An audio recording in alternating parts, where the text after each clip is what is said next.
Oi, pessoal! Daí, tudo certinho? Vamos fazer a correção agora dos exercícios propostos, tá? Para finalizar os módulos 20 e 21 e poder iniciar o 22 e 23.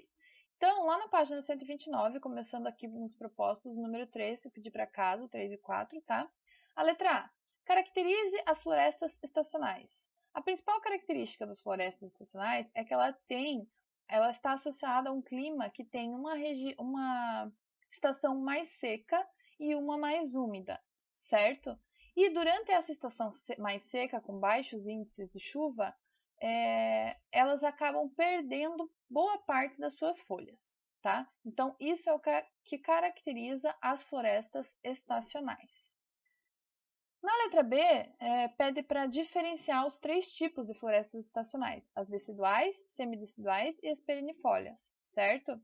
Nas deciduais, mais de 50% das espécies dessa floresta acabam perdendo suas folhas na estação seca. Então, fica dando um aspecto de vegetação morta, tá? As semideciduais têm uma menor perda de folhas, cerca de 20 a 30%, 20 a 50%, né, da floresta acabam perdendo suas folhas, mas não chega a ser mais de 50%. E, por fim, as perennifólias não perdem as suas folhas nem na estação seca, o que caracteriza uma floresta sempre verde, tá? Então, elas aguentam longos períodos de estiagem, longos períodos de seca, certo? Número 4 era para relacionar as imagens com os tipos de florestas ombrófilas ou estacionais. Então, a letra A. Floresta ombrófila densa se encaixa perfeitamente nessa imagem aqui, ó, letra A, porque é uma floresta que é mais densa, não é aberta, né? Então, a gente vê aqui ó, a vegetação, sendo que a quantidade de luz solar, às vezes, nem consegue atingir o solo por ser tão densa a floresta, tá? Por causa dessa densidade de vegetais de grande porte aqui. A floresta estacional semidecidual, letra B, é essa aqui, ó. A gente vê na semidecidual um pouco, né? Ela não é totalmente bem verdinha, tem um pouco aqui, ó, de característica um pouco mais seca. A floresta ombrófila mista, a gente pode colocar na primeira imagem aqui por causa dessa araucária. A gente sabe que a mata das araucárias é uma floresta ombrófila mista, então pode marcar a letra C aqui. Só sobrou então letra D, floresta estacional perennifólia, para essa imagem, que a gente vê que é bem verdinha, então perennifólia é aquela sempre verde, tá? Vamos voltar então aqui na matéria. Hoje a gente vai iniciar os módulos 22 e 23, certo?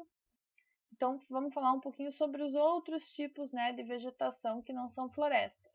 A gente já viu as florestas ombrófilas, as florestas estacionais, agora a gente vai ver outros tipos de vegetação que não sejam as florestas. Começando por campinarana, savanas e estepes, tá? Então, aqui na página 120, a gente já tem a definição de campinarama. Ela é típica da região amazônica. Esse nome, campinarama, é muito utilizado por populações nativas, significa falso campo. Por que é falso campo? Porque, na verdade, ela tem uma vegetação, ela não é um campo aberto. Então, é como se fosse um falso campo, certo? Essa campinarama. Tem na região da fronteira da Colômbia com a Venezuela e por toda a Amazônia, certo? Tem uma fisionomia, então, que lembra um campo, um falso campo. Por quê? Porque ela está associada a solos arenosos e lixiviados. O que é isso, lixiviados?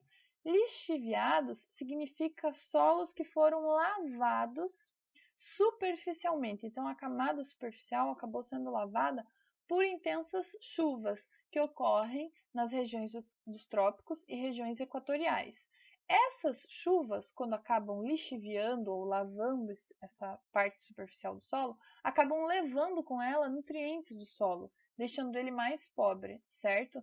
Por ser mais pobre, estar quase sempre encharcado, não tem tanta diversidade, tanta densidade de vegetais, e os vegetais eles são mais de pequeno porte, com caules finos, não chegam a ter grande espessura, tá? a gente pode dizer até que são plantas raquíticas, que apresentam atrofia nos seus tecidos, não se desenvolvem, né, lateralmente, não tem aqueles troncos grossos, certo?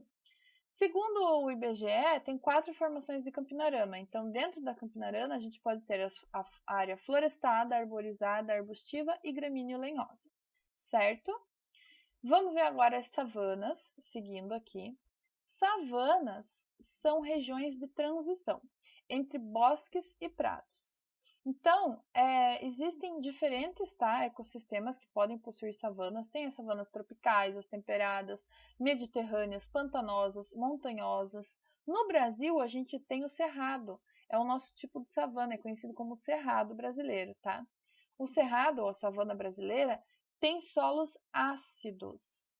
Também tem alto teor de alumínio que vai favorecer processos de lixiviação, que é aquela lavagem e eliminação, né, que carrega boa parte aí dos nutrientes, deixando um solo mais empobrecido, certo? Então aqui a gente tem uma imagem da savana brasileira, vegetação xeromorfa, que é uma vegetação resistente a áreas secas, com adaptações, né, para sobreviver num clima árido e semiárido, certo? Aqui tem o link sobre o desmatamento que vem ocorrendo no Cerrado. Eu vou deixar esse link no PDF depois para quem quiser, tiver curiosidade. É um link do Ministério do Meio Ambiente que fala sobre o desmatamento que vem ocorrendo aí nos últimos anos na região do Cerrado, tá?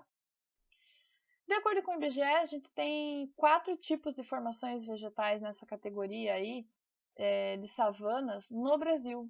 Então, no Brasil, a gente tem a savana florestada, arborizada, a parque e a gramíneo lenhosa. Aqui a gente tem o esquema, né, dos 4 tipos das savanas. Primeiro, savana florestada. Vamos ver qual é a diferença das 4. A florestada também é conhecida como cerradão, porque tem uma aparência de floresta, é um bosque mais fechado e tem muito dessa plantinha aqui, ó, a pequi. É uma espécie bastante encontrada no cerradão, tá? É uma área de transição e faz fronteira com esse tipo, então, de floresta estacional. Ela é uma área de transição, onde sai das florestas estacionais e acaba entrando nos campos. Então, por ser essa área de transição, ficou conhecida como cerradão, certo? Savana arborizada, também conhecida como campo cerrado, né? É uma subclasse campo cerrado, tem vegetação mais gramínea, pequenas árvores, alguns arbustos, mas bem espaçados, assim, longe um do outro, certo? É uma área de transição das áreas florestadas e áreas mais abertas. E uma planta típica, um vegetal típico, é esse aqui, ó. Espécies de bacuri. Então, essa espécie é muito encontrada no campo cerrado, que é a savana arborizada. Próxima página, 122, savana parque, também chamada de campo sujo. Por quê? Porque tem um grande extrato de gramíneas, geralmente tem em regiões com solo raso e pouco fértil. Então, tem um arbusto bem longe do outro, bem espaçado, tá? Essa árvore, esse arbusto que tem aqui é murici. Então, vocês podem ver que é bem isolada e daí tudo bem seco e bem espaçado para ter outra árvore dessa, outra murici, certo? Campo limpo já é a savana gramíneo lenhosa. Então aqui a gente tem uma imagem da savana gramíneo lenhosa, grandes áreas recobertas apenas por gramíneas e herbáceas, não tem árvores de maior porte, que nem aqui, essa murici, por exemplo. É uma área que parece uma pastagem, tá? Um campo de pastagem.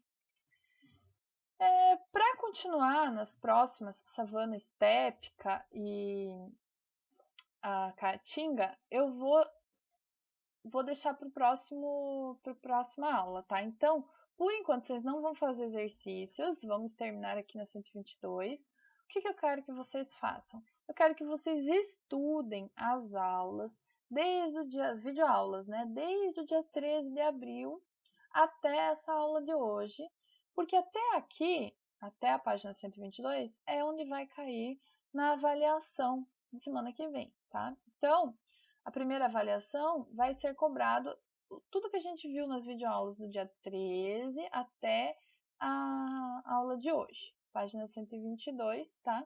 Até Savana Park aqui, que é um tipo de vegetação brasileira, certo? Então, Campinarana, Savanas e Estepes, na verdade, vai cair só aqui, ó, Campinarana, Savanas, até Savanas Parque. Estepes a gente vê depois, nas próximas semanas, nas próximas videoaulas. Então, por enquanto, não vai ser cobrado, certo? Se ficar alguma dúvida, vocês vão ler aqui o texto, vão refazer todos os exercícios que a gente já treinou aí desde o dia 13, dos módulos anteriores. Se ficar dúvida, entra lá no fórum do Esponte, faz a sua pergunta antes da prova de semana que vem, para que eu possa responder e tirar sua dúvida. A gente interage, tá? Por esse meio. Então, entra lá no fórum, deixa a sua pergunta se tiver alguma dúvida, para que você possa esclarecer antes de fazer a tua avaliação, tá bom? Então, por enquanto é isso, pessoal. Eu desejo que todos vocês estudem e façam uma boa prova. E a gente se vê na próxima videoaula. Até mais!